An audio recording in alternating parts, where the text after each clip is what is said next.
13 pages में पूरा control system का रिवीजन है। ओके, तो सिर्फ तुमको क्या करने का है, सुनने का है, कुछ समझ में नहीं आया तो बताने का है, बस खत्म। इतना है, दो काम करने का है। ओके, ठीक है। बाकी मैं बोलते रहूंगा। अब ये देखो, RS table. Okay, third order system के लिए internal product should be greater than external product, then it would be stable. Okay, उसके बाद rows of zero is equal to, उसके बाद RS टेबल तो कैसे कैलकुलेट करते हैं ये तो अपन को पता है ना। हेलो। हाँ भाई। हाँ, ओके, तो number of zeros. Okay, rows of zeros number, मतलब rows of zeros is equal to repeated poles होते हैं, और occur only when poles are located symmetrical about origin. Okay, hmm. then occur in odd power. Okay, और इसके ऊपर का जो equation होता है वो ऑक्सिलरी इक्वेशन होता है ना। हम्म। तो वो ऑक्सिलरी इक्वेशन को डिफरेंशिएट करते हैं अपन, उसके जो कोएफिशिएंट आते हैं वो अपन रोज ऑफ जीरो, मतलब पूरी जो रो जीरो होती है उसके जीरो रोज के ऊपर डाल देते हैं कोएफिशिएंट। ओके। और बाद में कैलकुलेट करते हैं सेम एल्गोरिदम से। पहला कॉलम चेक करते हैं कितना राइट हैंड में आ रहा है, उससे अपन पता लगा देते हैं। ओके, हम्म। अभी देखो, रोज रो ROZ अगर होगा तो क्या होगा वो अपन देखेंगे। ओके, ROZ होगा तो क्या होगा, अपने को पता है कि रूट सिमेट्रिकल अबाउट ओरिजिन होने वाला है, राइट। हम्म। हाँ, और फर्स्ट कॉलम में एक भी एंट्री अगर, मतलब साइन चेंजेस नहीं हुए, मतलब ये हमको पता चल गया है कि लेफ्ट राइट हैंड साइड में कुछ भी पोल नहीं है, राइट। तो इससे अपन क्या कंक्लूड कर सकते हैं कि इमेजिनरी एक्सिस के ऊपर पोल है, राइट। हम्म। तो मार्जिनल स्टेबल पता चल गया अपन को, राइट। राइट। हम्म। हम्म, उसके बाद उसके बाद देखो, अगर कॉलम में जीरो आ गया, सिर्फ कॉलम में जीरो आया, रो में नहीं आया, रो मतलब रोज ऑफ जीरो नहीं, सिर्फ एक कॉलम में जीरो आया, तो सिग्मा, सॉरी, एक स्मॉल हम्म। स्मॉल नंबर से रिप्लेस कर देंगे, उस स्मॉल नंबर को हम ई लिखेंगे। ओके, और फर्दर कैलकुलेशन करेंगे, और जो भी कुछ आता है कैलकुलेशन में, मतलब -e/1 आता है तो हमको पता है वो तो जीरो होने वाला है, माइनस टाइम्स। और 1/e आता है माइनस टाइम्स, तो माइनस इंफिनिटी होगा तो उसको माइनस नेगेटिव नंबर लेंगे, तो इसका अपन यूज करेंगे। ओके, और एक क्वेश्चन आ सकता है, वो बोल सकता है कि -1 या यस इज इक्वल टू -1 के अराउंड हमको बताओ, तो उस टाइम पे ओरिजिन शिफ्ट कर देने का, बाद में RS टेबल अप्लाई कर देने का। Okay, hmm. हाँ, और इसमें number of rows of zero is equal to number of pair of repeated poles होता है, राइट। हाँ। तो उसके बाद और एक कॉन्सेप्ट है, मैं 1 मिनट में देखता हूँ इसमें क्या है कि रोज ऑफ जो जीरो है उसके ऊपर कोई साइन चेंजेस हुए, इसके रिलेटेड एक कॉन्सेप्ट है।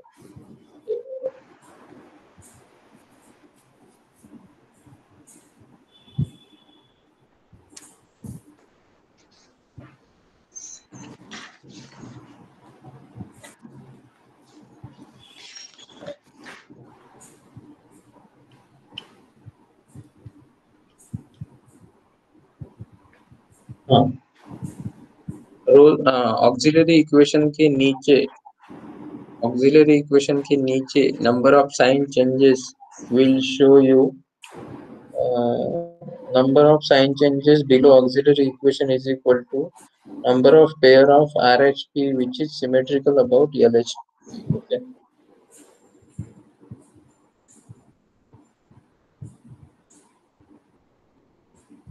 ये बस इस पे कभी क्वेश्चन पूछ सकता है, इससे बताया। इसके बाद जो है, एक मिनट,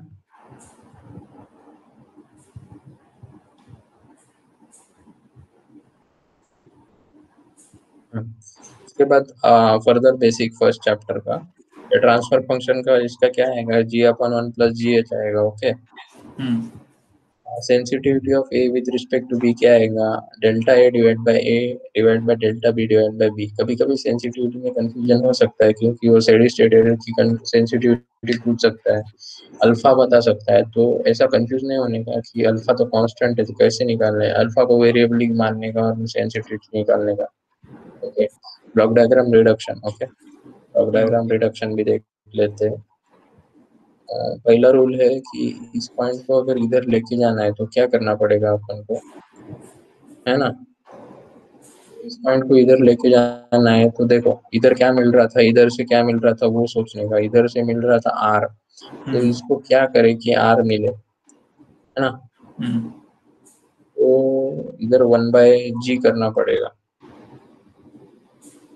सॉरी सॉरी सॉरी, इस पॉइंट को इधर लेके जाना है। इस पॉइंट से क्या मिल रहा था हमको ने को वो सोचने का। इस पॉइंट से मिल रहा था आरजी मिलने का, इस पॉइंट से भी आरजी चाहिए तो इधर जी डाल देने का। ओके। अभी इस पॉइंट को इधर लेके जाना है तो 1/g लाना पड़ेगा। अभी इस पॉइंट को इधर लेके जाना है तो इस पॉइंट को इधर लेके जाना है तो क्या करना पड़ेगा, इन दोनों का और एक सम डाल देना पड़ेगा।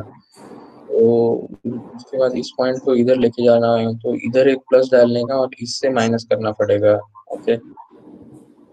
और उसके बाद अगर दो सम है तो इसको आगे पीछे कर सकते हैं क्योंकि सम है। उसके बाद ये सम को इधर लेके जाना है अपने को तो क्या करना पड़ेगा, इधर से क्या आ रहा था, R1 आ रहा था। ओके। तो देखो, और इधर क्या मिल रहा था, C is equal to R1 into G plus R2 मिल रहा था, राइट। हाँ, तो इधर लेके जाने के बाद इधर G से मल्टीप्लाई होने वाला है तो क्या करना पड़ेगा, R2 को G से डिवाइड करना पड़ेगा, है ना। तो इधर 1/g आ गया। और उसके बाद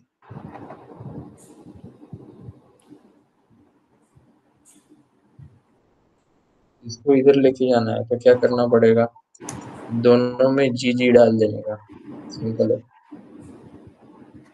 देखो masons gain formula signal flow graph, signal flow graph में ये क्या होता है, फॉरवर्ड गेन होता है और उस फॉरवर्ड गेन के रिस्पेक्ट में उसका डिटर्मिनेंट होता है एसोसिएट पाथ फैक्टर और divide by determinant of graph होता है। ओके। अभी वो k is equal to 1 to n होता है और n क्या होता है, नंबर ऑफ फॉरवर्ड पाथ होता है। ओके। और उसके बाद pk क्या होता है, forward path gain of kth loop, kth path. अभी डेल्टा क्या होता है, डेल्टा तो इजी होता है, 1 minus sum of all individual loop gain plus sum of product of two non touching loop. Okay. अभी डेल्टा के क्या होता है, सेम एज डेल्टा होता है, बस इधर जो होता है वो डिस्ट्रॉयड पाथ होता है। ओके। मतलब कि उस पाथ को डिस्ट्रॉय कर देने का। ओके। मतलब अगर ये पाथ है तो इसको डिस्ट्रॉय कर देने का, तो इसको डिस्ट्रॉय कर देने के बाद ये लूप बचेगा क्या, नहीं बचेगा क्योंकि ये नोड डिस्ट्रॉय हो गया है ना। इस वजह से ये जो डेल्टा के आता है ये हमेशा डेल्टा के रिस्पेक्ट में कम आता है थोड़ा सा, मतलब 90% केसेस में तो ये 1 ही आता है डेल्टा के हमेशा। क्योंकि जब तुम पाथ को डिस्ट्रॉय कर देते हो तो सब नोड ऑलमोस्ट डिस्ट्रॉय हो जाते हैं, इस वजह से जो लूप बनते हैं वो 0 बनते हैं, तो इधर सिर्फ 1 बचता है ना।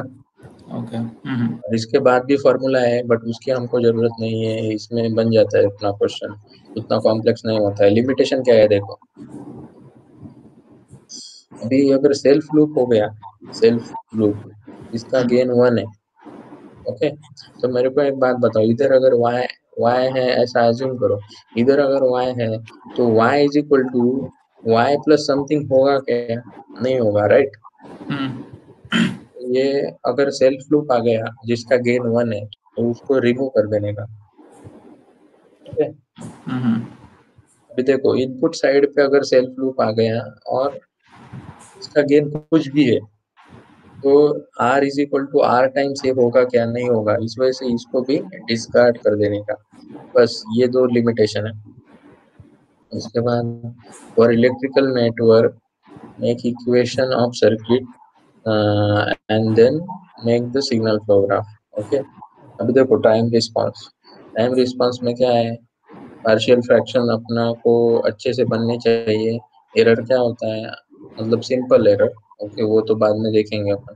फर्स्ट ऑर्डर सिस्टम क्या होता है, 1/s टाउ प्लस 1। इसको अपन ऐसे रिप्रेजेंट क्यों कर रहे हैं?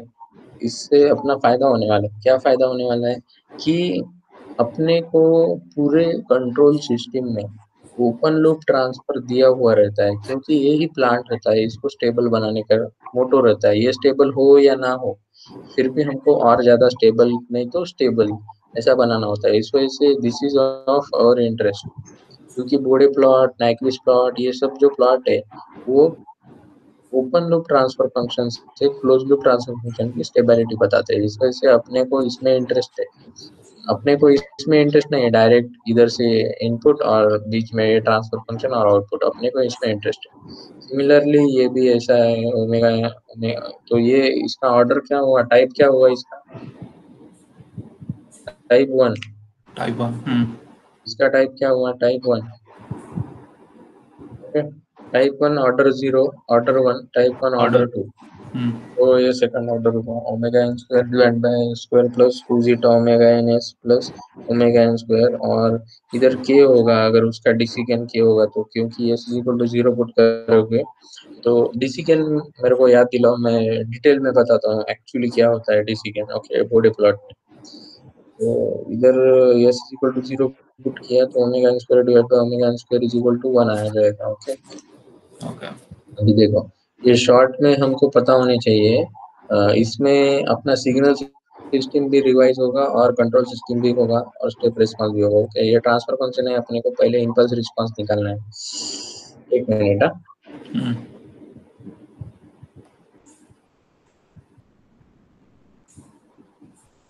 हाँ, ये ट्रांसफर फंक्शन है, अपने को इसमें इंपल्स रिस्पांस निकालना है। तो पहले क्या करेंगे अपन, पहले अंडर डैम सॉरी, पहले अनडैम सिस्टम का निकालेंगे। अनडैम सिस्टम में जीटा इज इक्वल टू 0 होता है। Okay, zeta is equal to 0 कर देंगे तो omega N square divide by A square plus omega N square. अभी देखो लैप्लास में याद करने का एक इजी तरीका है, साइन में यस होता है तो उसके न्यूमरेटर में यस नहीं आएगा, तो ये साइन का ही होना चाहिए। तो omega N into sine omega N T, इसका इधर ओमेगा एन है, ओमेगा एन टी इसका सॉल्यूशन आ गया। उसके बाद देखो इसमें याद करने का बहुत अच्छा तरीका बताता हूँ मैं।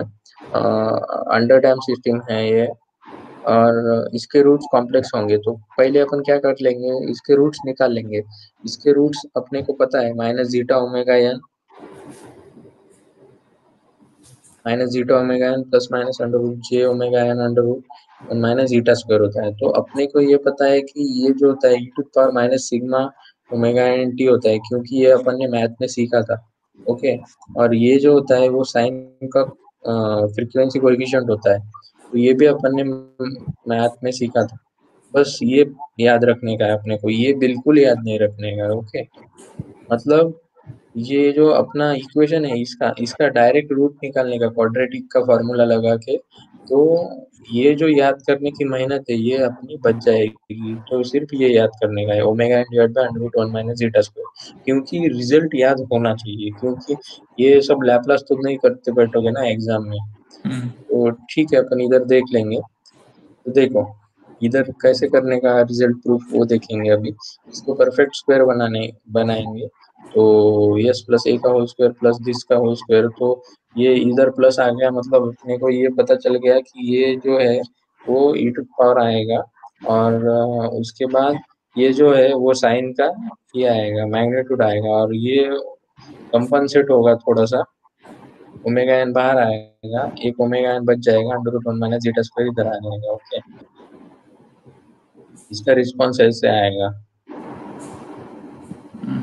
इसके बाद zeta is equal to one, zeta is equal to one डाला तो नीचे परफेक्ट स्क्वायर बन जाएगा, नीचे परफेक्ट स्क्वायर बन गया तो इसका तो लैप्लास अपने को पता है।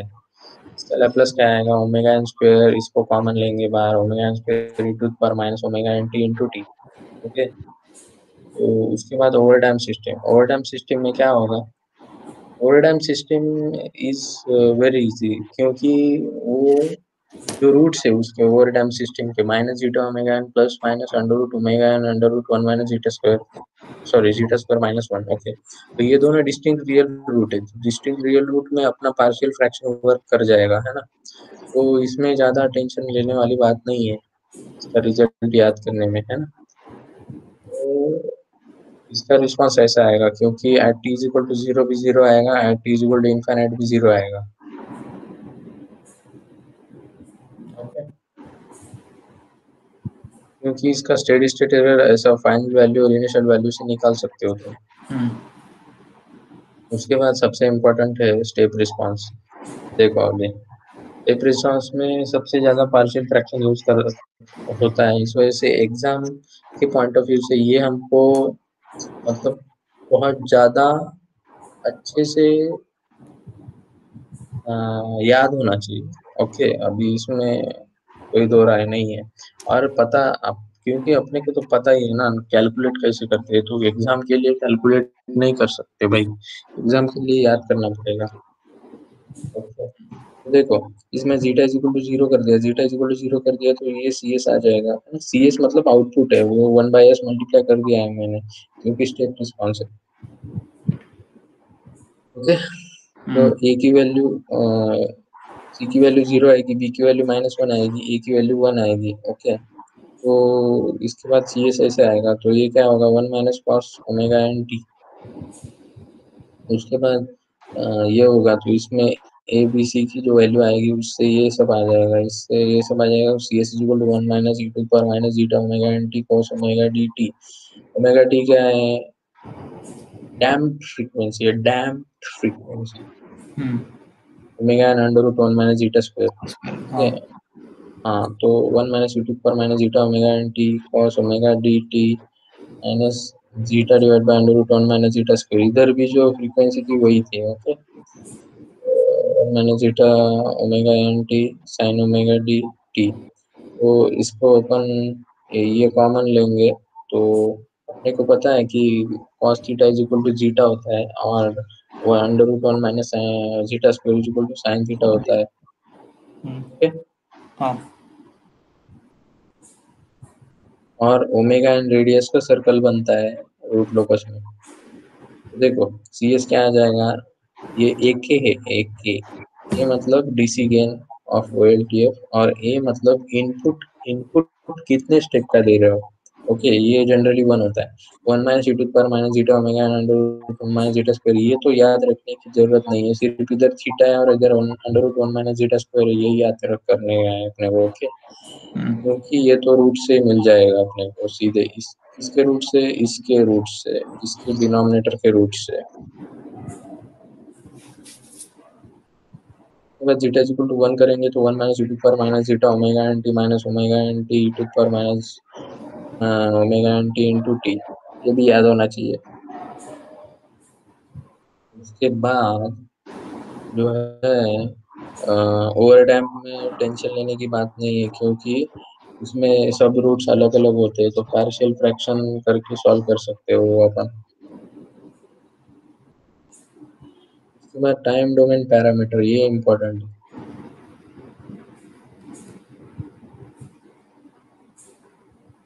अभी देखो step response of first order system one upon one minus S tau क्या आएगा, ये आएगा। ओके, तो इसमें देखो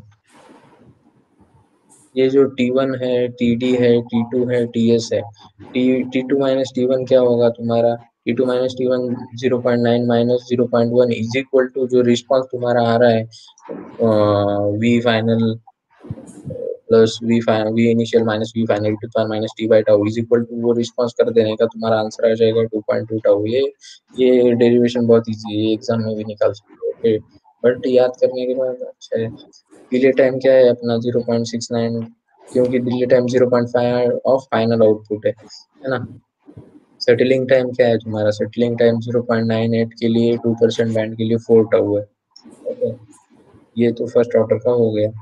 उसके बाद step response. Step response interesting है। स्टेप रिस्पॉन्स में देखेंगे अपन क्या क्या कर सकते हैं। देखो स्टेप रिस्पॉन्स का ये वैल्यू क्या है, C T is equal to 1 minus to पर minus zeta omega N T under root 1 minus zeta square sine omega D T plus 5। तो इसमें अपने को सबसे पहले अपन क्या कर सकते हैं, इसको डिफरेंशिएट कर सकते हैं, इज इक्वल टू 0 कर सकते हैं, तो अपने को पीक वैल्यू का टाइम मिल जाएगा। तो वो टाइम आएगा n pi divide by omega t. Okay, ये सबसे पहले अपन निकालते हैं और ये टाइम इसमें डालते हैं तो हमको एमपीओ सॉरी ओवरशूट मिल जाएगा। तो ओवरशूट क्या मिलेगा अपने को, ओवरशूट ये मिलेगा 1 plus e to power minus pi zeta divide by 1 minus zeta square. ये कॉस थीटा है, ये साइन थीटा है, तो कॉट थीटा होगा। ओके, ये डेरिवेशन पॉइंट ऑफ व्यू के लिए इतना तो जानने की जरूरत नहीं, क्योंकि इधर प्लस क्यों आया, क्योंकि इधर वो एक्चुअल फार्मूला में इधर माइनस होता है, तो इधर sine pi plus theta minus minus plus होता है, इधर 2 पाई होता है, तो इधर प्लस होता है, तो इधर माइनस होता है, तो वो माइनस ही रहता है। इस वजह से सेकंड ओवरशूट निगेटिव, इधर 1 माइनस आएगा और ये 1 प्लस आएगा और ये ओके। एमपीओ क्या होता है, ये पार्ट होता है final value minus peak value minus final value divide by final value is equal to MPO e to power minus pi cot theta, ऐसा भी बोल सकते हो। ओके, डीके रेशियो क्या होता है, MPO two divide by MPO one होता है। एमपीओ टू क्या होता है, देखो एमपीओ टू कब ऑकर करेगा, 1 2 3 यानी इज इक्वल टू 3 के ऊपर, तो इधर 3 आएगा, इधर 2 आएगा, तो इधर 2 आएगा। ओके, सिर्फ इधर 2 आएगा, इधर देखो इधर 2 आएगा 2 कॉट थीटा और इधर 1 था सिर्फ। ओके, इसके बाद हाँ, डिले टाइम की डेफिनेशन क्या है, इन दोनों में सेम है, पर इधर राइज टाइम की डेफिनेशन अलग है, इधर राइज टाइम की डेफिनेशन अलग है। इधर राइज टाइम की डेफिनेशन क्या है, इधर 1 कब आएगा, पहली पहली दफा, तो इधर 1 कर देंगे सीटी को, तो अपने को सॉल्यूशन मिल जाएगा।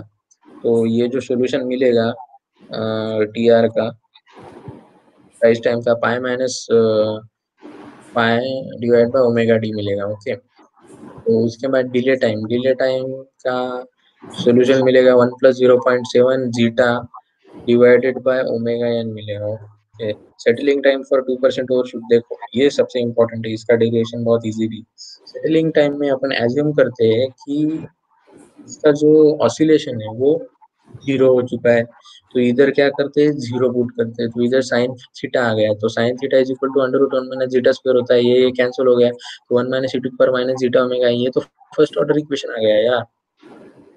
ये फर्स्ट ऑर्डर इक्वेशन आने के बाद ये फार्मूला, इसका फार्मूला तो सेम हो गया, इस वजह से 2% के लिए 4 टाउ होता है, बट इसका टाउ क्या है, minus zeta zeta omega N है, 1 अपॉन जीटा ओमेगा एन है, तो 4 अपॉन जीटा ओमेगा एन इसका सेटलिंग टाइम आ गया। और क्रिटिकल डैम्प के लिए इसका सेटलिंग टाइम अलग आएगा, क्योंकि उसका इक्वेशन भी अलग होगा, तो ये 5.8 होता है टाउ, और आगे ओवर डैम्प के लिए और बढ़ता है।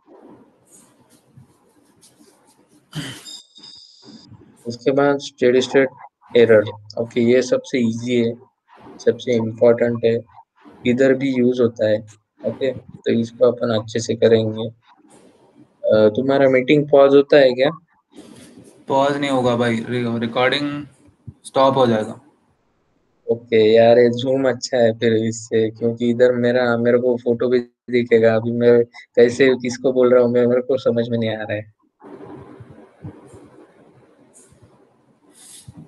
स्टॉप करो। देखो, नहीं नहीं नहीं, ऐसे हाँ। ही बोल रहा हूँ। देखो स्टेडी स्टेट एरर, अभी स्टेडी स्टेट एरर क्या होता है, स्टेडी स्टेट एरर का वैल्यू क्या होता है, इनपुट यूनिटी फीडबैक सिस्टम में बात कर रहे हैं, input R of S minus C of s. C of s क्या है, आउटपुट है, आउटपुट क्या है तुम्हारा, भाई तुम्हारा कुत्ता चिल्ला रहा है। आउटपुट क्या है तुम्हारा R of S into transfer function. Okay, transfer function क्या है तुम्हारा G of S divide by one plus G of S है। ओके, तो इमेजिन करो R of S minus R of S into G of S divide by one plus G of S, तो multiply करेंगे, cross multiply करेंगे तो क्या आएगा, R of S into G of S cancel होगा और एक आर ऑफ एस बच जाएगा, तो R of S divide by one plus G of s बच जाएगा। और इसका स्टेडी स्टेट एरर निकालने के बाद क्या आएगा, s tends to zero, s को मल्टीप्लाई कर देंगे तो ये आएगा एक्सप्रेशन अपने स्टेडी स्टेट एरर का। ओके, तो अपन क्या करेंगे अभी, सब इनपुट आउटपुट के लिए, सॉरी, सभी सिस्टम के लिए स्टेडी स्टेट एरर देखेंगे। ओके, देखो ये स्टेप इनपुट है ना, स्टेप इनपुट है, ये रैंप इनपुट है, ये पैराबोलिक इनपुट है। तो इसमें स्टेडी स्टेट एरर क्या होता है, वन अपॉन वन प्लस के पी होता है। इसमें स्टेडी स्टेट एरर क्या होता है, वन अपॉन के वी होता है। और पैराबोलिक इनपुट है, इसमें स्टेडी स्टेट एरर क्या होता है, वन अपॉन के वी के होता है। ओके, और के पी क्या होता है, limit G of S s tends to zero. K v क्या होता है, limit s into G of S s tends to zero. K क्या होता है, limit s square G of S s square s tends to zero. Okay, अभी ये सब कैसे निकाल निकाल म्हणजे निकाले ये सब, तो ये भी बहुत इजी है। ओके, तो ये इस एक्सप्रेशन को यूज करके ही अपन ने सब कुछ डिफाइन किया है। देखो, और स्टेप इनपुट मतलब क्या है, आर ऑफ एस की वैल्यू वन बाय एस है, तो one upon one plus G of s बचेगा, राइट। और उसमें s tends to zero put करेंगे, तो ये जो कोएफिशिएंट आएगा इधर का, इस वजह से ये ले लिया अपन ने। अभी देखो रैंप इनपुट है तो वन अपन एस स्क्वायर आ जाएगा, तो वन अपन एस स्क्वायर मतलब क्या, नीचे एस बच जाएगा, तो ये zero, S tends to zero put करना है तो इधर जीरो आ जाएगा। और इधर कुछ तो बचेगा, वो क्या बचेगा, s into G of s बचेगा। जी ऑफ एस अपना ये ले लिया अपन ने इधर का, नीचे का ये तो जीरो हो जाएगा। ओके, उसके बाद one upon S s square by two something, क्योंकि पैराबोलिक जो होता है वो स्टैंडर्ड लेते हैं अपन। ओके, क्योंकि उसका टी स्क्वायर बाय टू कर लेना चाहिए अपने को, इस वजह से वन अपॉन एस क्यूब आएगा। तो ये क्या आएगा, नीचे एस स्क्वायर बच जाएगा, तो इस वजह से इधर एस स्क्वायर आ गया, और s square s tends to zero one को मल्टीप्लाई करने के बाद जीरो ही आने वाला है। ओके, अब देखो टाइप जीरो मतलब क्या, टाइप जीरो मतलब S plus Z divide by S plus P. इधर जीरो हो भी सकता है, नहीं भी हो सकता है। ओके, मेरी आवाज आ रही है ना। हाँ हाँ आ रही है।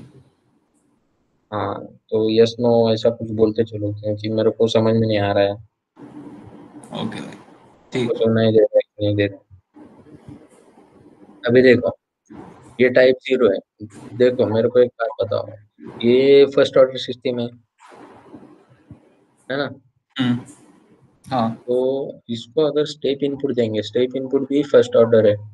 ओके, मतलब मैं याद करने का और लॉजिकल दोनों मिक्स करके बता रहा हूँ। ओके, तो इसको भी स्टेप इनपुट देंगे। ओके, तो स्टेप स्टेप साथ में होगा तो स्टेडी स्टेट एरर कांस्टेंट होगा। तो जो ये कांस्टेंट होगा, तो देखो जीएस इधर डाल दे, GS S tends to zero डाल दिया मैंने, तो क्या होगा, जेड डिवाइड बाय पी होगा, कुछ कांस्टेंट होगा, राइट। तो वन अपॉन वन प्लस के पी आएगा, ओके। क्योंकि नॉट इक्वल टू जीरो। अभी देखो कि इधर क्या है, इनपुट तुम्हारा जो है वन अपॉन एस स्क्वायर है, इनपुट का ऑर्डर बढ़ गया तुम्हारे टाइप से। ओके, तो इससे क्या होगा, एस इंटू जी एस क्या होगा, जीरो हो जाएगा, राइट। तो स्टेडी स्टेट एरर तुम्हारा इनफाइनाइट हो जाएगा, तो इससे तुम कंक्लूजन निकाल सकते हो कि इनपुट का ऑर्डर बढ़ गया टाइप से, तो तुम्हारा स्टेडी स्टेट एरर इनफाइनाइट होगा। सेम ईयर इनपुट का ऑर्डर उससे ज्यादा है पहले वाले से, और स्टेडी स्टेट एरर इनफाइनाइट है, क्योंकि S square into G of S Z by P था, तो G of S S is equal to zero पे उसको जीरो से मल्टीप्लाई करो तो जीरो आ जाएगा, तो स्टेडी स्टेट इनफाइनाइट। अभी देखो, अभी जरा एक्सेलरेट करते हैं। अभी हाँ। टाइप वन में क्या होगा, जीएस इज इक्वल टू ये सेकंड ऑर्डर है। अभी सेकंड ऑर्डर इनपुट के लिए ये, क्योंकि ये सेकंड ऑर्डर है इसका डिनोमिनेटर, सेकंड ऑर्डर इनपुट के लिए ये कुछ तो क्या आएगा, ये कुछ तो आएगा कांस्टेंट। तो देखो, बट अगर ऑर्डर ज्यादा है किसका, तुम्हारे टाइप का, तो तुम्हारा स्टेडी स्टेट एरर जीरो आएगा। क्यों जीरो आएगा? क्योंकि ये इनफाइनाइट आएगा केपी। केपी हम्म इनफाइनाइट क्यों आएगा? केपी की डेफिनेशन ये है, limit GS tends to zero, S tends to zero. Okay, इधर S tends to zero infinite आ जाएगा, इनफाइनाइट आएगा 1/1 प्लस केपी, जीरो आ जाएगा।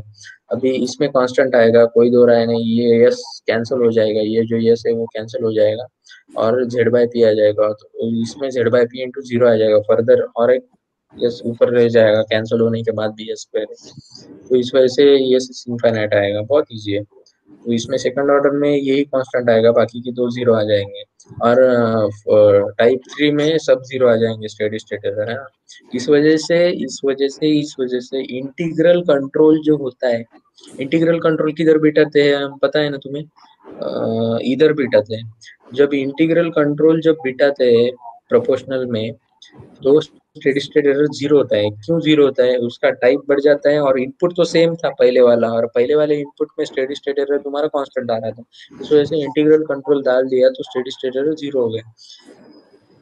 हम्म, राइट। हाँ हाँ, और डेरिवेटिव कंट्रोल डाल दिया तो और पीछे ले जा रहे हो सिस्टम को। मतलब हाँ इंटीग्रल कंट्रोल डाला तो स्टेबिलिटी की तरफ लेके जा रहे हो, बट डेरिवेटिव कंट्रोल डाला तो स्टेबिलिटी की तरफ लेके नहीं जा रहे हो। बट फ्यूचर के रिस्पेक्ट में वो अच्छा है, वो प्रोसेस कंट्रोल में होता है, वो जाने दो अभी।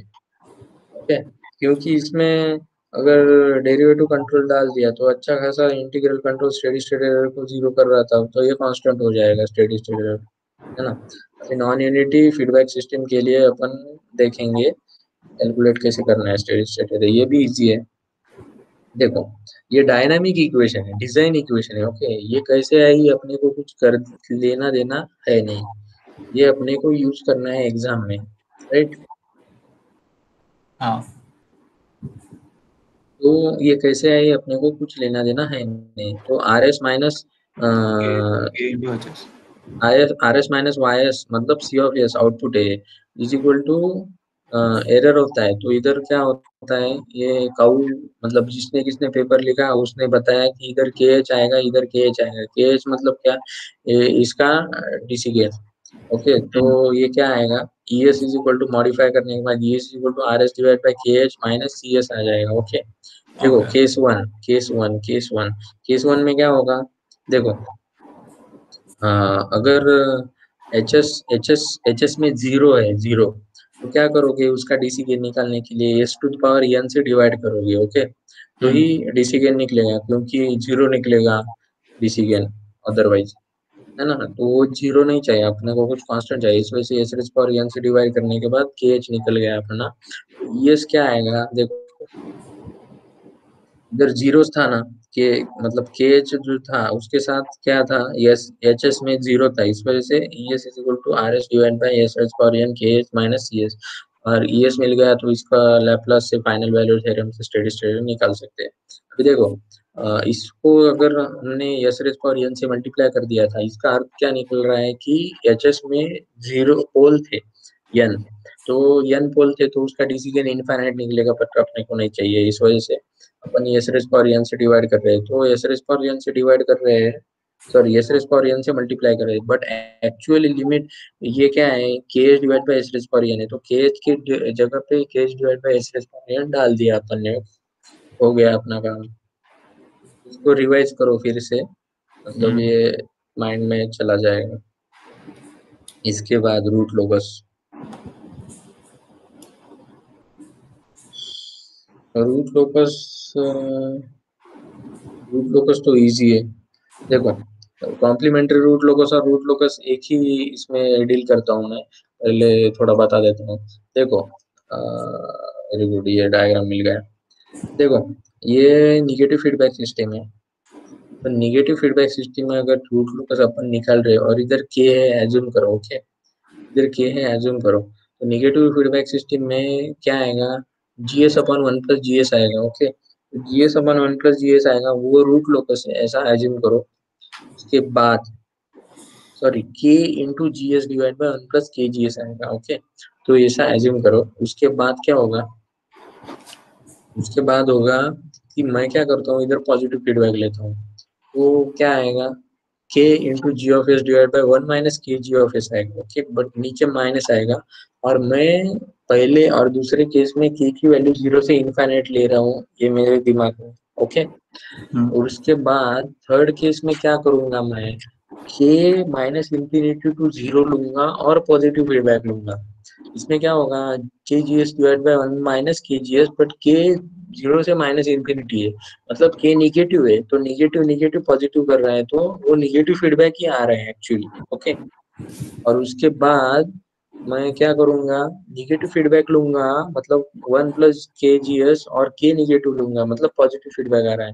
तो जो लास्ट कंडीशन है और सेकंड कंडीशन है और फर्स्ट और थर्ड कंडीशन है, वो तुम्हारी फर्स्ट और थर्ड तुम्हारा रूट लोकस होगा, क्योंकि अल्टीमेटली तुम्हारा जो गेन है, सॉरी तुम्हारा जो लोकस है वो निगेटिव फीडबैक का है, और सेकंड और थर्ड जो होगा वो जो होगा वो पॉजिटिव फीडबैक होगा। उसमें कंडीशन सिर्फ पॉजिटिव निगेटिव फीडबैक में क्या होगी, K G S H S is equal to, K G S H S complex number है, is equal to -1, negative feedback में इसमें +1, तो जो एंगल और फेज की कंडीशन है, फेज की कंडीशन अलग हो जाएगी, बस इतना ही है। अच्छा। हाँ, उसके बाद क्या है आएगा, हाँ हाँ, एक और पॉइंट। देखो, रूट लोकस जब प्लॉट करते हो तो क्या करते हो, के इज इक्वल टू 0 टू के इज इक्वल टू इन्फिनिटी जाते हो, बट तुम्हारी लिमिट अगर 0 टू माइनस इंफिनिटी होगी तो क्या करोगे, माइनस इंफिनिटी टू 0 जाओगे। ओके, मतलब कि अगर तुम्हारा सिंपल रूट लोकस है निगेटिव फीडबैक का, और दूसरा एक रूट लोकस है जिसमें के निगेटिव है और पॉजिटिव फीडबैक है, मतलब अल्टीमेटली निगेटिव फीडबैक है, तब जो लिमिट होगी वो रूट लोकस होगा, वो same root locus as that of negative feedback system, but उसमें चेंज क्या करोगे, माइनस इंफिनिटी से 0 आओगे। ओके, 0 टू इंफिनिटी नहीं जाओगे, मतलब जो पहले वाला रूट लोकस था उसमें जो साइन थे 0 टू इंफिनिटी जाने वाले, तो साइन चेंज होंगे, क्योंकि इंफिनिटी वाला माइनस इंफिनिटी चेंज हो जाएगा, 0 वाला तो 0 ही रहेगा, राइट। तो ऐसा मामला है। देखो, ये इधर से अपनी ट्रेन आएगी, इधर अगर 0 डिग्री फेज मिला तो कॉम्प्लीमेंट्री रूट लोकस का रीजन होगा रियल एक्सिस पे, इधर मिला तो इधर ऑड मिला, ऑड मिला, ऑड मिला, ऑड मिला, तो रियल, सॉरी, रूट लोकस बनेगा। क्यों ऐसा बनेगा, देखो इधर टेस्ट पॉइंट ले लिया मैंने, तो इससे एंगल क्या आएगा, इससे एंगल आएगा अपना 0, इससे भी 0, इससे 0, इससे 0, तो 0 एंगल किस में सेटिस्फाई करते हैं, कॉम्प्लीमेंट्री रूट लोकस में। इसमें क्या आएगा, इससे 0 0 0, बस इससे 180 आएगा, तो इस ये एंगल किस में सेटिस्फाई करता है, रूट लोकस में। ओके, हाँ। तो ये रूट लोकस में 180 इन ब्रैकेट 2k+1 और 180 into 2k complementary root locus में। उसके बाद उसके बाद एक इम्पोर्टेंट पॉइंट है, वो ये है कि कभी भी अगर तुमको एक पॉइंट सेटिस्फाई करके देखना है रूट लोकस पे, तो एंगल कंडीशन सेटिस्फाई करने का पहले सेटिस्फाई हो गया तो आंसर आ गया, बट और भी कुछ करना है तो बाद में मैग्नीट्यूड कंडीशन कर सकते हो, क्योंकि ऐसे बहुत पॉइंट होंगे जिसमें मैग्नीट्यूड कंडीशन सेटिस्फाई होगी बट वो पॉइंट रूट लोकस पे नहीं होगा, बट एंगल कंडीशन में ऐसा नहीं होगा। ओके, हाँ। उसके बाद branches of root locus. Okay, अभी देखो पोल ग्रेटर देन 0 है, तो जो 0 बचे वाले, जो 0 कम है वो 0 इंफिनिटी पे होंगे, तो ब्रांचेस निकलेंगी पोल से, मतलब नंबर ऑफ ब्रांचेस की बात कर रहे हो। ओके, तो ब्रांचेस कितनी निकलेंगी, दोनों में से जो ज्यादा है वो उतनी निकलेंगी, पोल ज्यादा है तो पोल निकलेंगी, मतलब नंबर ऑफ पोल निकलेंगे ब्रांचेस, 0 ज्यादा है तो ये निकलेंगे, और ये ज्यादा है तो ये, और जेड सेम है तो ये निकलेंगे, और 0 पे खत्म हो जाएगा। और रूट लोकस पोल से स्टार्ट होता है, 0 पे खत्म होता है, उसका रीजन चाहिए तो वो अपन ने पहले डिस्कस कर लिया है। तो उसके बाद एसिम्प्टोड, एसिम्प्टोड क्या होगा, पी माइनस जेड होगा, P is greater than Z पे पी माइनस जेड होगा, A is equal to Z minus P होगा, Z is greater than P पे ए इज इक्वल टू 0 होगा, P is equal to Z पे, मतलब no एसिम्प्टोड, मतलब जितने पोल थे उससे 0 पे आ गया रूट लोकस।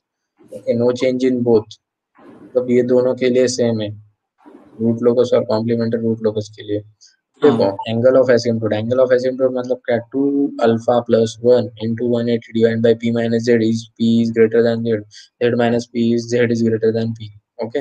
और no angle if p is equal to z, क्योंकि एसिम्प्टोट जीरो हो जाएंगे उसके, तो एंगल किधर से लाओगे।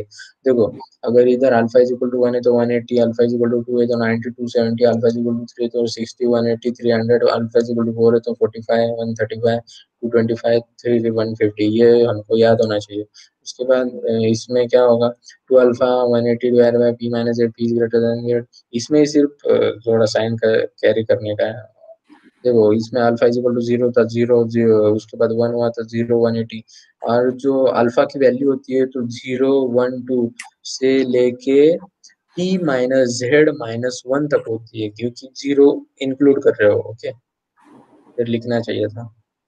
उसके बाद सिग्मा, सिग्मा में पी माइनस जेड करो कि Z minus P, P minus Z ही करने का।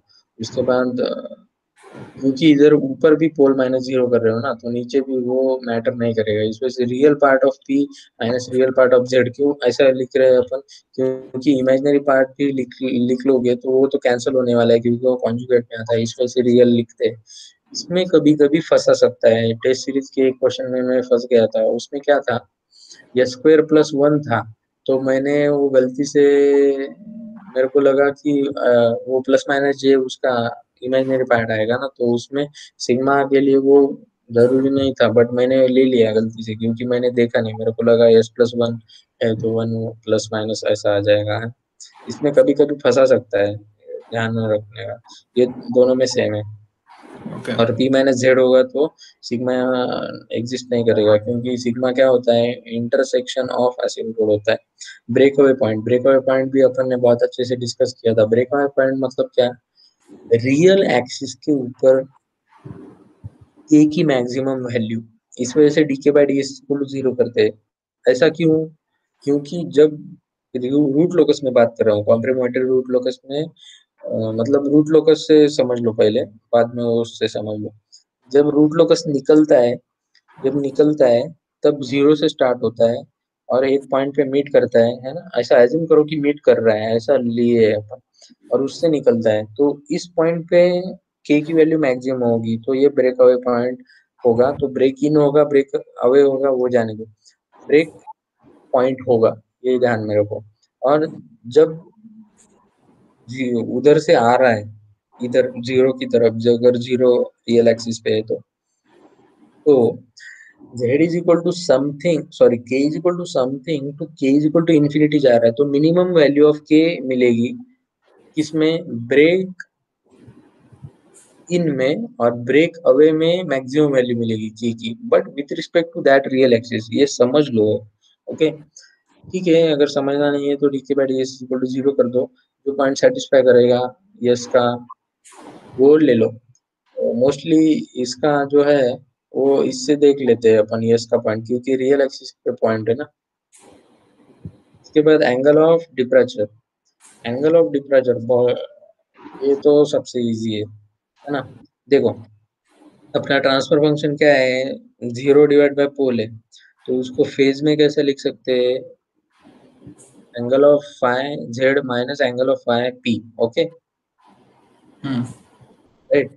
अभी वो एंगल क्या है, 180 है, तो देखो angle of departure, angle of departure मतलब क्या, पोल से रूट लोकस निकलता है तो पोल वाला एंगल, तो इसमें एक पी होगा ऐसा एज्यूम करो, और वो निगेटिव पी होगा, तो निगेटिव को इधर डाल देंगे और ये 180 को इधर डाल देंगे, ओके। मतलब इसमें से ही एक निकाल लिया है अपन, मैंने मतलब थोड़ा ऐसा एनालॉजी टाइप लिखा, P is equal to -180 plus five of Z minus five of P, आ गया आंसर।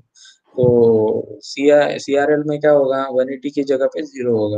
रूट लोकस, अभी देखो angle of arrival, angle of arrival मतलब क्या, एंगल ऑफ अराइवल मतलब क्या, five of Z plus minus five of P था, तो फाइव ऑफ जेड में ही एक जेड आ जाएगा, क्योंकि जीरो से निकलने वाला एंगल है। तो अभी कैसा है बताया गया, तुम एक बार रिवीजन करोगे उसके बाद ये सुनोगे तो ज्यादा समझ में आएगा, क्योंकि इसमें डेरिवेशन भी ध्यान में होना चाहिए, मैं क्या हम्म। बोल रहा हूँ, ओके। वो बाद में तुमको यूज होगा, क्योंकि 1 1.5 घंटे में अपना खत्म होने वाला है, तो इस वजह से बाद में भी सुन सकते हो, पूरा तो रिवीजन है इसमें। हाँ तो जेड इसको उधर लेके जाने का 180 माइनस जेड प्लस वाई, तो ये आ जाएगा। मतलब मैंने ऐसा रिवीजन करा रहा हूँ कि याद रखने की कुछ ज्यादा जरूरत नहीं है, दो चार पॉइंट। अभी देखो, R L branch depart from break point is 180 by R, R is मतलब angle, okay. R is equal to number of R L branch approaches to break point. ये किधर होगा, जब मल्टीपल पोल होगी एक ही पॉइंट पे, तब ये थोड़ा वैलिड होगा। इसके बाद पोलर प्लॉट सबसे इंटरेस्टिंग है।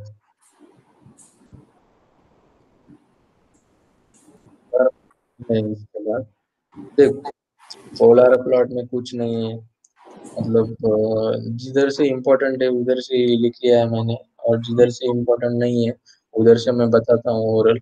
वो है कि s equal to j omega put कर देने का। मतलब तुम क्या कर रहे हो, like just Fourier transform type निकाल रहे हो, ओके।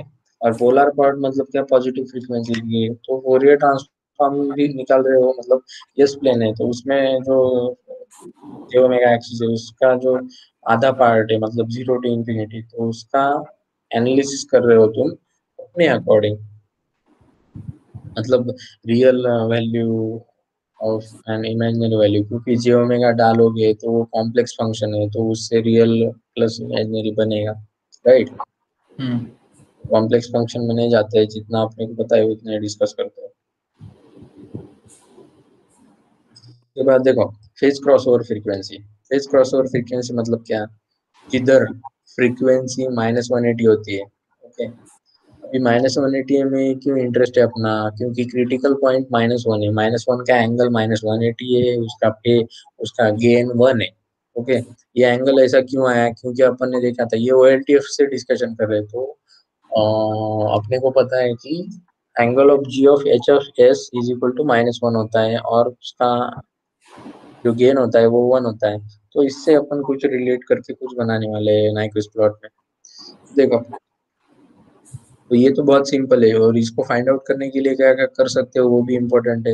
इसको फाइंड आउट करने के लिए एक तो कर सकते हो कि इसका फेज, जो भी कुछ इक्वेशन आएगा उसका tan इनवर्स लोगे, मतलब उसका जो एंगल में सब लिख लोगे, tan inverse A by B, tan inverse B by C, omega by C, ऐसा कैसा करके -180 कर दोगे। बट ये टू तक अच्छा है, मतलब अगर टू मिल रहे हैं, मतलब tan inverse omega by a, tan inverse omega by b, तो इसको मर्ज कर सकते हो tan inverse omega by a plus b का फॉर्मूला लगा के। बट अगर 3 मिल रहे हैं तो तुम्हें क्या करना पड़ेगा, मतलब बड़ा ट्रांसफॉर्मेशन है तो तुम्हें क्या करना पड़ेगा, real part is equal to 0 करना पड़ेगा, क्योंकि ये रियल पार्ट है, निगेटिव है, निगेटिव रियल पार्ट, ओके। तो real part is equal to 0 है, ओके। ओके तो ऐसा है। हाँ, उसके बाद green gain crossover frequency. Gain crossover frequency मतलब क्या, ओमेगा जीसी। ओमेगा जीसी मतलब क्या, अभी देखो, पोलर प्लॉट अगर कैसा भी है, पोलर प्लॉट अगर कैसा भी है, तो उसमें अगर मैं यूनिट सर्कल ड्रॉ करता हूँ, तो वो यूनिट सर्कल जिधर कट करेगा, तो वो जो कट करेगा वो तुम्हारा क्या आएगा, ओमेगा जी से आएगा, ओके। हाँ क्योंकि उसका मैग्नीट्यूड 1 होने वाला है। ओमेगा जी से मैग्नीट्यूड इज इक्वल टू 1। अभी इसका डीबी ले लिया तो 1 का डीबी 0 आ जाएगा, 20 log 1 is equal to 0। log 1 is equal to 0, base कुछ भी हो log 1 0 होता है हमेशा, ओके।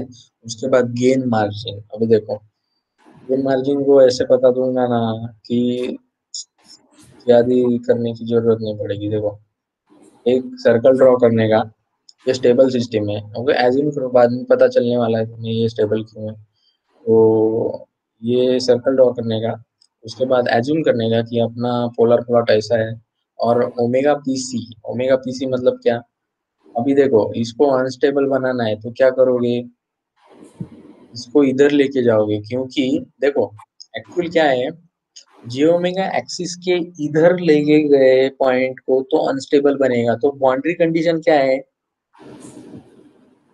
बाउंड्री कंडीशन है जे ओमेगा एक्सिस, तुम्हारे पोल है इधर, इधर से ये रिलेटिव स्टेबिलिटी चल रहे होते हैं, तो इधर से कितना इधर लेके जाने के बाद अनस्टेबल होगा, वो अपन देखते हैं इसमें, ओके। तो हम्म ये देखने के लिए अपने को क्या करना पड़ेगा कि तुम्हारा जो पोल है, पोल पोल क्या है, 1+GHS।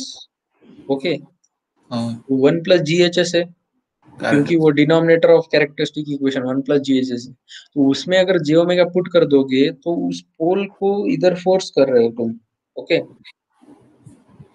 हाँ तो ऐसा कुछ है।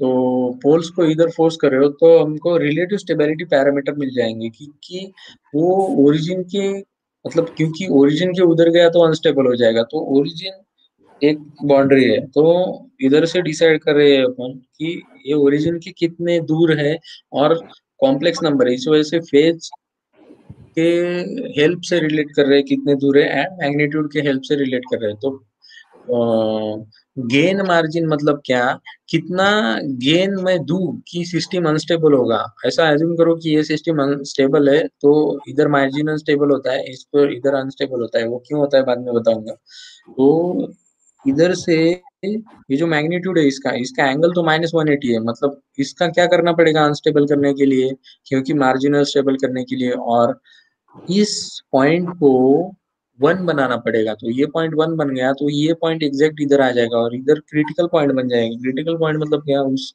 -1 बन जाएगा। -1 मतलब उसकी फेज -180 है, एंगल क्या है उसका एंगल -180 है, और उसका जो मैग्नीट्यूड है वो 1 है। ओके, हम्म तो ये मार्जिन चाहिए अपने को। तो इसका देखो, इसका ओमेगा पीसी, और ये करने के लिए अपने को क्या, किसकी जरूरत है, ओमेगा पीसी की जरूरत है। इसलिए वो गेन मार्जिन के लिए ओमेगा पीसी चाहिए, फेज क्रॉस ओवर फ्रीक्वेंसी।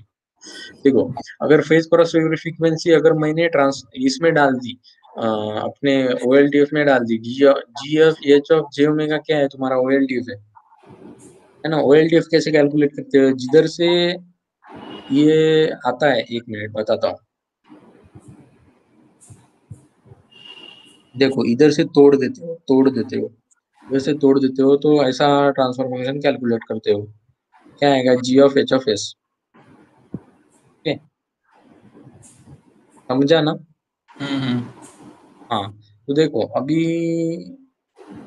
ये इसका मैग्नीट्यूड क्या है, एक्स है। ओके, तो तुम्हें क्या करने का है, उसको ये 1 बनाने का है, तो क्या करोगे, 1/x से मल्टीप्लाई करोगे। हाँ गेन मार्जिन वही है। देखो, अभी देखो, 1/x क्या है तुम्हारा, देखो x क्या है तुम्हारा, मैंने क्या बोला, ओमेगा पीसी पे मैग्नीट्यूड 1/x क्या है, जीएम है, सिंपल है। इसका टीवी में देखना है तो -20 log ले लो, -21 होने की वजह से इधर निगेटिव आएगा, ऐसा आएगा। ओके, देखो फेज मार्जिन, देखो फेज मार्जिन तो सबसे इजी है, सबसे इंटरेस्टिंग है। मार्जिन है ना, फेज मार्जिन देखो अभी, सेम यही ग्राफ किया मैंने, बट इधर ओमेगा जीसी लिया मैंने। ओके, तो देखो ओमेगा जीसी से ये इसका मैग्नीट्यूड 1 है, तो इससे इधर कितना जाऊं मैं एंगल, जिससे मैं क्रिटिकल पॉइंट की तरफ पहुंच जाऊं और मैं अनस्टेबिलिटी की तरफ पहुंच जाऊं। ओके, कितना लूं मैं, तो यही डिसाइड करता है पीएम, फेज मार्जिन। और पीएम ज्यादा स्ट्रॉन्ग क्राइटेरिया होता है, वो आगे बताऊंगा स्ट्रॉन्ग ज्यादा क्यों होता है क्राइटेरिया पीएम। बैठ के दुख रहा है सब, हम्म। नीचे बैठा हूँ ना, हाँ अच्छा। दुख रहा है सब। तो ऊपर बैठ जाओ।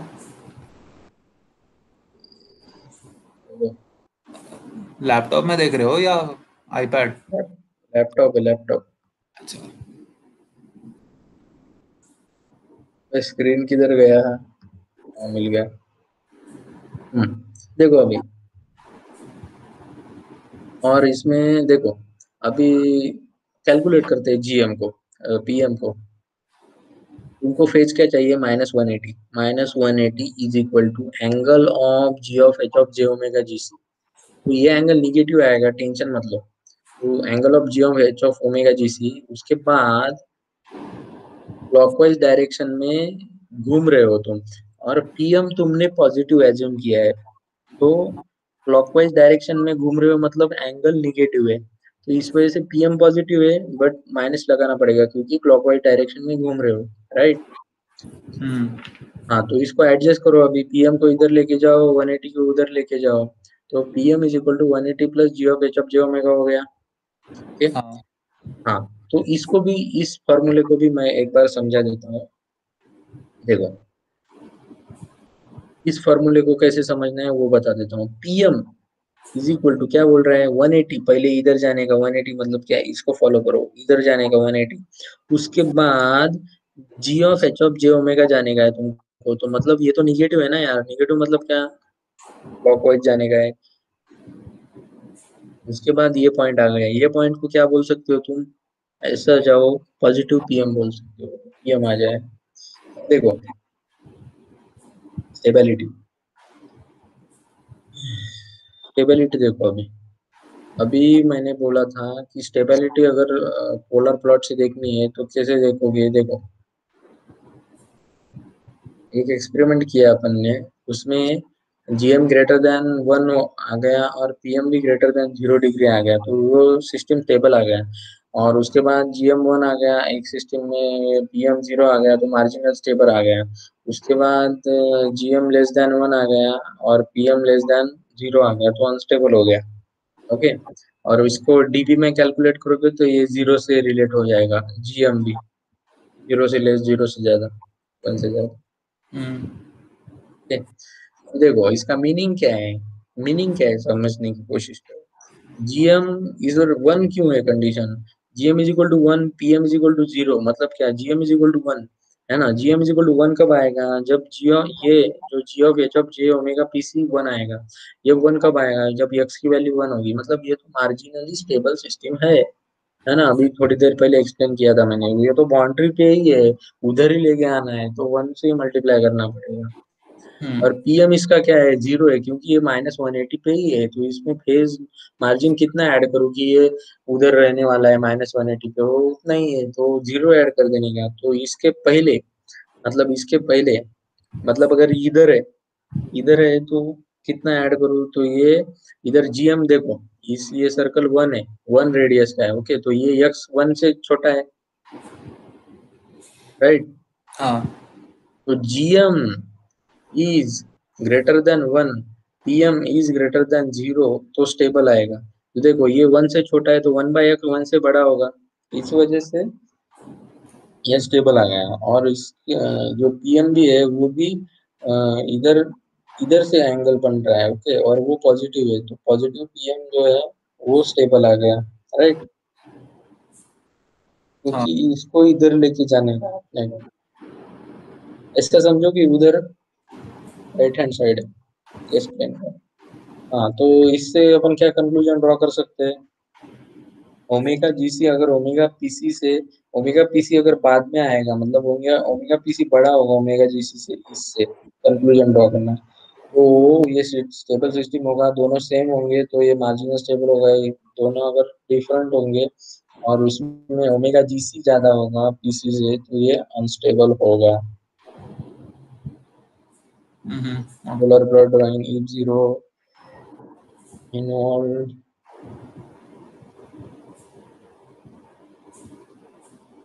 हाँ, अगर जीरो इन्वॉल्व है तो वो tan इनवर्स के जो 4 फॉर्मूले होते हैं 4 क्वाड्रेंट में, तो वो देख लेने का, nominal phase system, minimal phase system के लिए, ओके। अभी देखो, अभी क्वेश्चन की बारी है, क्वेश्चन कैसे होने वाला है, देखो, देखो, tan इसका क्या करेंगे फेज निकालने के लिए, tan inverse omega bye Z. देखो, पोल और जीरो दोनों आ गया, तो जो इधर वाला होता है ना, उसका इफेक्ट ज्यादा होता है। क्यों ज्यादा होता है वो समझाता हूँ। इधर वाला है मतलब क्या, ये छोटा है, ये छोटा है मतलब क्या, इस फॉर्म में होगा तो ही, हाँ, S plus Z S minus G, S tau plus 1 होगा तो 1/टाउ कर देने का और इस फॉर्म में लाने का, तो पी छोटा होगा, तो इसका कंट्रीब्यूशन ज्यादा होगा। तो इनिशियल कंट्रीब्यूशन जो होगा प्रॉब्लम सॉल्व करते हो तब, मतलब अगर 180 से स्टार्ट कर रहे हो, -180 से, तो इसको देख के पहले किधर जाओगे, और माइनस उधर जाओ, क्योंकि इसका कंट्रीब्यूशन ज्यादा होने वाला है। और इस केस में जो है, फाइनल कंट्रीब्यूशन तो 90 जीरो होने वाला है इन दोनों का, क्योंकि इसका 90, इसका भी 90, ओके। अगर ये केस है, ये केस है, तो इसमें क्या करोगे? इसका कंट्रीब्यूशन शुरुआत में सबसे ज्यादा होने वाला है, बट ये कभी कभी बदल सकता है, तो इस वजह से इसको देख लेने का, कैलसी से 0.1 0.01 डालने के बाद एंगल क्या आ रहा है, तो इस वजह से थोड़ा ऊपर से नीचे से किधर से स्टार्ट करने का, ये प्रॉब्लम सॉल्व करोगे तब समझ में आएगा मैं क्या बोल रहा हूँ। तो उसके बाद थोड़ी देर के बाद इसका कंट्रीब्यूशन नील हो जाएगा, बट ये दोनों जीरो की वजह से डाउन जाने की कोशिश करेगा, क्योंकि जीरो का एंगल पॉजिटिव होता है, तो एंटी क्लॉकवाइज जाने की कोशिश करेगा, है ना, पॉजिटिव एंगल कंट्रीब्यूशन। बट ज्यादा नीचे जाएगा कि नहीं ये भी देखना पड़ेगा। उसके बाद ये नील हो जाएगा और इसका कंट्रीब्यूशन बचेगा 90। हम्म अभी देखो अनस्टेबल ओएलटीएफ, देखो और इंटरेस्टिंग पॉइंट बताता हूँ। ये जो सब डिस्कशन किया था, वो डिस्कशन तब वैलिड है जब ओएलटीएफ स्टेबल है, बट अगर OLTF ही स्टेबल नहीं है, CLTF की इसके बात कर रहे हैं ना, OLTF स्टेबल है उसके बाद CLTF डिसाइड कर रहे हैं, बट हाँ अगर OLTF ही स्टेबल नहीं है तो ये जो क्राइटेरिया है ये फॉलो नहीं होगा। तो इसमें से डोमिनेंट क्या है? PM, तो PM वाला क्राइटेरिया फॉलो होगा, मतलब क्या कि निगेटिव, मतलब 1 से छोटा भी होगा GM और PM निगेटिव होगा, फिर भी स्टेबल हो सकता है CLTF, ओके। कुछ भी हो सकता है, मतलब OLTF अगर अनस्टेबल होगा तो ये एक्चुअली रिलेटिव स्टेबिलिटी क्राइटेरिया है जी। तो एब्सोल्यूट स्टेबिलिटी नाइक्विस्ट और अपना ये है ना, RS टेबल, तो उससे करेंगे। हम्म देखो अगर ये -1 -2 -3 -4 पे है, तो क्या होगा? देखो, और ये इधर तीन पोल है, तीन पोल मतलब -170, तो इधर से स्टार्ट होगा कि इधर से स्टार्ट होगा, कैसे डिसाइड करेंगे अपन? इधर क्या है? जीरो है, तो जीरो पॉजिटिव इनिशियली कंट्रीब्यूट करेंगे, तो इसमें पॉजिटिव -270 में पॉजिटिव ऐड करोगे तो ये इधर चला जाएगा, तो इधर से स्टार्ट होगा। बट ये ज्यादा नीचे जाएगा कि नहीं वो डिसाइड करने का है अपने को, ओके। तो ये ज्यादा नीचे जाने के लिए जो जीरो का कंट्रीब्यूशन है बहुत देर के लिए होना चाहिए, बट इधर नहीं है बहुत देर के लिए, इस वजह से ये पोल आ रहा है थोड़ी देर के बाद, भाई मैं भी हूँ चिल्ला रहा है, तो इस वजह से नीचे नहीं गया, क्योंकि नीचे जाने के लिए सिर्फ, क्योंकि इन दोनों का मिला के -180 और +180 मिलेगा, तो ये इधर 90 और नीचे थोड़ा नहीं जा रहा है। बट अगर ऐसा होगा सिनेरियो कुछ -1 0, ये इसका क्या बोलते हैं, इसका कंट्रीब्यूशन बहुत बाद में आएगा ना। बाद में क्यों आएगा? देखो इधर ही बता दिया था, जो इधर होगा उसका पेज ज्यादा होगा, जो इधर होगा उसका पेज कम होगा, क्योंकि उसका एंगल कम होगा ओमेगा बाय जेड। तो देखो ये चिल्लाएगा, ये नीचे लेके जाएगा, तो इस वजह से ये नीचे कट करा, है ना, इधर ओमेगा PC मिल गया अपने को। और इसमें और एक बात बतानी थी, हम्म हाँ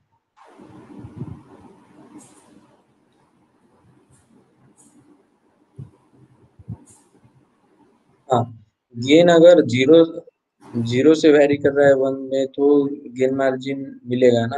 अगर गेन वैरी कर रहा है, नहीं नहीं, ये नहीं है वो बात अलग है कुछ।